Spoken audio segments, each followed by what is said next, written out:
Welcome to Train Signal. You're watching a lesson on environmental control practices. Now, in a previous lesson, we were actually just talking about computer safety. And as part of that computer safety, we were talking about keeping the computer components safe. And we really only talked about one form of computer component safety, and that was electrostatic discharge. But the reality is that through the use of environmental control, we can also help keep our computer equipment safe, keep it functioning properly. And I suppose along with that, we could say that also will help with human safety, right? Because if we were to create an unsafe environment and maybe then create a fire or something like that, well, that could be dangerous to humans as well. So here we're going to talk about keeping the environment of our computers and our computer equipment under control and appropriate for their needs. And to start things off, let's talk about the HVAC aspect of things. So heating. We want to make sure that we keep the right temperature control for our computer equipment, right? We don't want it to be too hot for our computer equipment.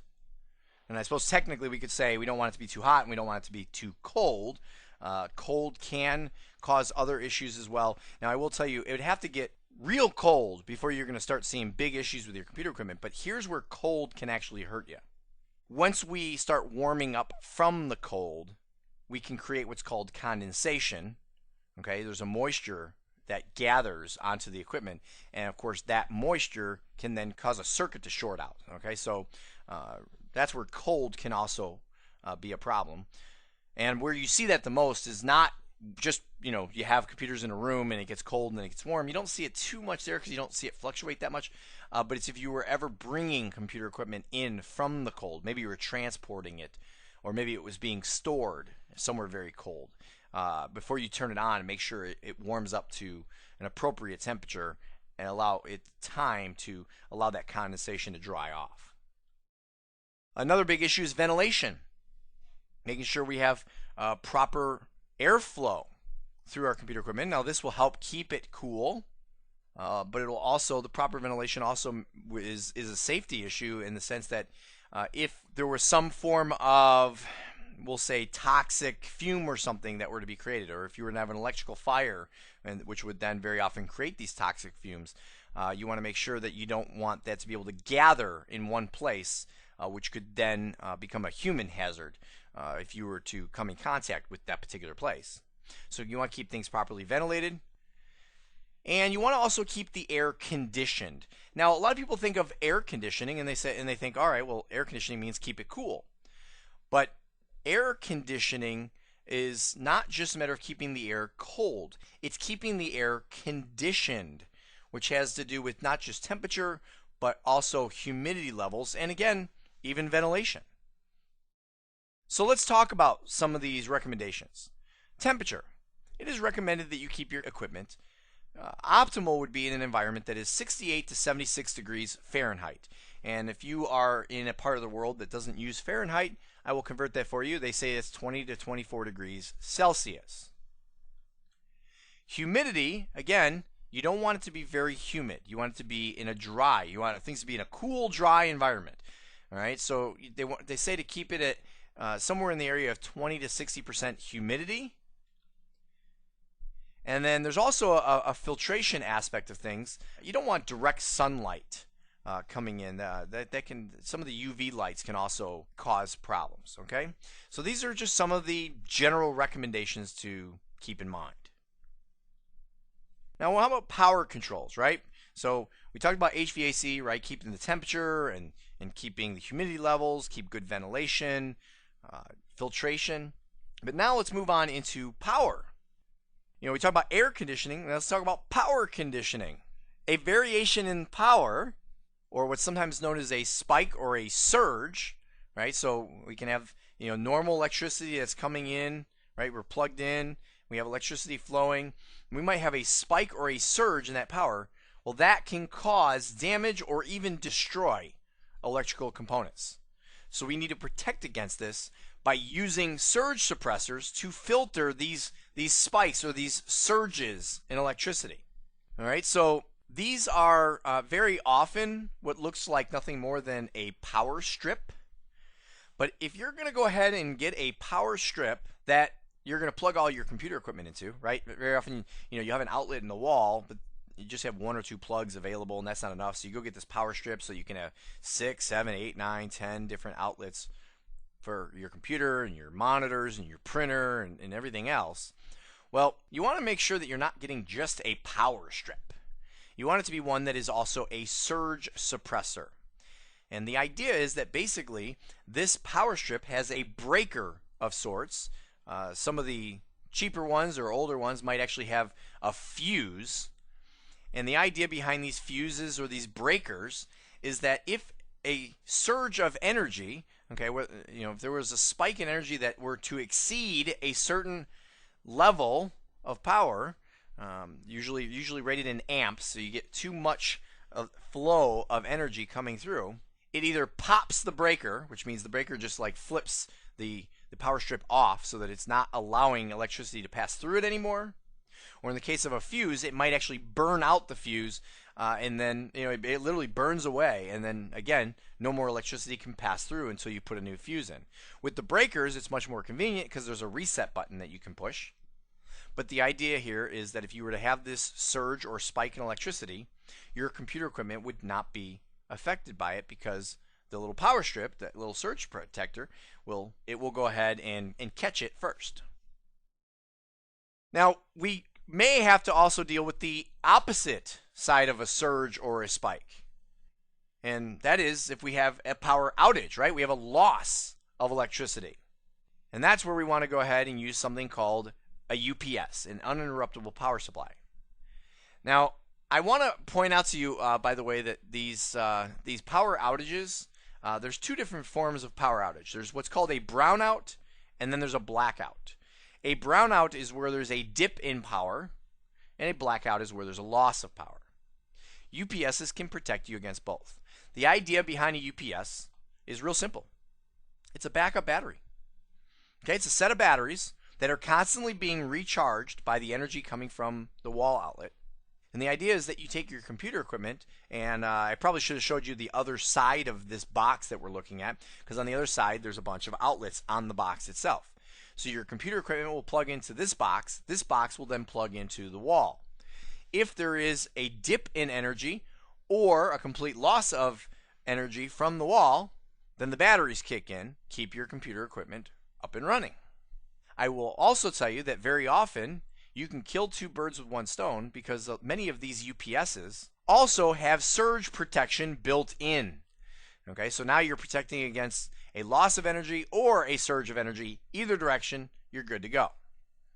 Now, the one thing I do want to tell you about these uninterruptible power supplies, or these UPSs, is I want to make sure that you understand that they are designed for short-term protection. Okay, in the event that you have, let's say, a power failure, rather than having your computer have just a hard crash, like, just boom, that's it, power's gone, it could be right in the middle of something. Very often these UPSs are designed to give you, short term, 15 minutes, 30 minutes, maybe an hour, so that you have enough time to go in and do a proper shutdown of the system before the UPS runs out of energy, and then you have another, same problem.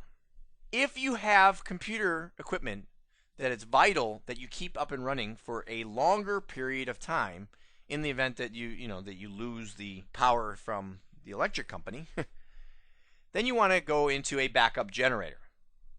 Okay, and this is basically a device that runs on gasoline, or it doesn't have to be gasoline, propane, or there's a number of different fuel, some form of fuel, and it will then produce electricity, and you can plug into it to maintain for as long as you have fuel available, pretty much.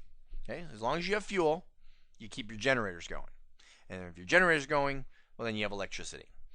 All right, so just kind of keep that in mind, that a UPS is for short term, just long enough to shut down your equipment properly, or just long enough to go ahead and get your generators spun up and you plug into those. Now, in some instances, you might even have a backup generator that's already pre-wired into your building, and maybe even auto-configured to start itself when it senses a loss of electricity. This is getting real advanced, where you have a system in place where electricity goes out. You basically have a computer system which can sense that loss or that dip in energy. And by the way, there's what's called smart UPSs, which can do the same thing, even without spending a lot of money, for a computer to tell it to do an automatic shutdown on its own, where if it senses that loss of electricity, it then tells, in this case, the generator to go ahead and start itself, right? It flips to an on switch, and it ignites and starts the motor, and then automatically flips you over from backup batteries to using the backup generator. But I would say in most instances, you're going to be doing something manually. You may be starting the generator manually, and or you may be flipping over to using the generator manually. Now, when it comes to material safety, there are many hazardous substances that are involved with various computer equipment and other supporting materials when working with computers. Now, in the computer safety lesson, I talked about the proper disposal of certain hazardous material. Well, anytime you have hazardous substances, you want to make sure that you have something called a material safety data sheet. These material safety data sheets are going to go ahead and tell you about things like treatment, right? If you come in contact with this hazardous material, what should you do as far as maybe cleaning yourself off if you come in contact with it, or if you ingest it, what you should do. What to do if the hazardous material were to spill, right? How you clean it up. Okay, certain materials you don't want to just hose down because the water might have a bad effect with that particular chemical. Okay, so you may want to clean up a spill a certain way. Again, I mentioned disposal, the right way to dispose of these hazardous materials, and what type of required documentation you should have around. And by the way, that required documentation, I have that here for two reasons. One, it's required documentation to have these material safety data sheets when working with hazardous material. Part of what's in these sheets is other required documentation, supporting documentation you might need to have in order to know other additional procedures. Okay, so it's kind of a twofold item we got going there. Now, real quick, just kind of wrap up this lesson here. Let's talk about the fact that there's always stuff floating around in the air. Okay, it doesn't matter if you keep the right temperature, the right humidity, do everything else we've talked about in this lesson. There's always stuff floating around in the air, right? We're all, breathing it in at all times, and our computers are breathing it in at all times. So, what can we do to help protect them against the different dust and stuff that's floating around in the air? Well, one is we can use specialized computer enclosures, and I can tell you that a computer case itself is the first step in using an enclosure, right? I mean, part of the purpose of a case is to keep good airflow and help keep dust off of our computer equipment. But then we also have additional enclosures that we can then put the computer into. I just have a picture here, an example of one.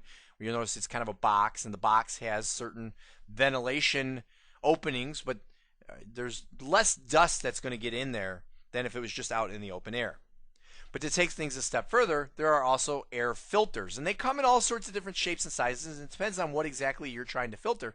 But I have a picture here of an example of a filter. I believe this is one that you would put potentially on the back of or on the edge of a fan, right, where you have air blowing in or out. Actually, technically, I would use it where air is blowing in. You don't want to stop the dust from getting out. You want to stop the dust from getting in. Okay, so that's another way to help keep your computer equipment from getting dusty and affected by the particles that are in the air. Now, regardless of what you do, enclosures, filters, whatever, computer equipment is going to get dusty over time. There's nothing you can do about it because you have to let air flow in order to keep proper ventilation. You can use all the filtration you want, but something's going to get through. What you want to do in that case is either use a can of compressed air to blow the dust away. Although I will tell you that compressed air only does so much, because all you're doing is you're blowing the dust around and eventually it's going to land back down on the equipment. By the way, instead of using the compressed air, what some people choose to do is they walk up and, now I don't know how well that came through on a recording, but I just blew into my microphone. You don't want to use human air. You don't want to blow on the material. You don't want to blow on your equipment. And the reason why is because, well, first of all, you're blowing out hot, humid air. And we already talked about how we don't like heat and humidity. But secondly, and more importantly, is you are basically, and you don't realize it, but you have tiny little spit molecules that are coming out of your mouth when you're blowing on it. And you don't want to be blowing spit onto your electronic equipment. Okay, so that is another thing that I want you to keep in mind is don't blow. Use compressed air. It is designed to be cool, dry air to blow away dust particles. Now, even better than compressed air would be vacuuming, okay, where you actually suck the dust off of your equipment. But there's a problem with certain vacuums. When you vacuum dust away from the computer equipment, well, as that dust passes through the different plastic hoses and whatnot of the vacuum cleaners, it creates friction, it creates static electricity, and you can then, accidentally send that static charge into your equipment and fry it. So there are specialized anti-static computer vacuums that you want to use that have been designed in a way to prevent that static buildup while vacuuming the dust out. Okay, but I will tell you, vacuuming is better than blowing, because then you truly are vacuuming it into some form of container. You're capturing the dust and you can dispose of it elsewhere. By the way, if you're ever going to blow the dust, I recommend you do it somewhere other than wherever the computer actually resides. I mean, there's two things. Number one, if you're in an office or a home and you start blowing the dust around, well, now you've made everything else around it dusty. But number two, like I said, the dust is eventually, it's just going to float around the air and eventually will settle back down, and part of where it's going to settle back down is into the computer equipment. If you take the computer outside or to some other room that is very well ventilated, now the dust will go into the air of that room or just outside and blow away from where you're at. And then you can bring the computer back into the room where it's originally designed to be, and the dust will not resettle. The only dust you will get is new dust. And that does bring us to the end of this lesson. Okay, so this is fairly short and to the point lesson. Bottom line is you want to keep your computers in a cool, dry, dark-ish environment. You want to make sure that you have a good battery backup and or surge protection. So in case there's any major power fluctuations, if you're working with hazardous material, make sure that you have the material safety data sheet available. Make sure you read it. And then, of course, make sure that you clean out your computers every once in a while. Make sure you get rid of that dust that's always floating around in the air. So with that, I thank you for watching, and I will see you in the next lesson.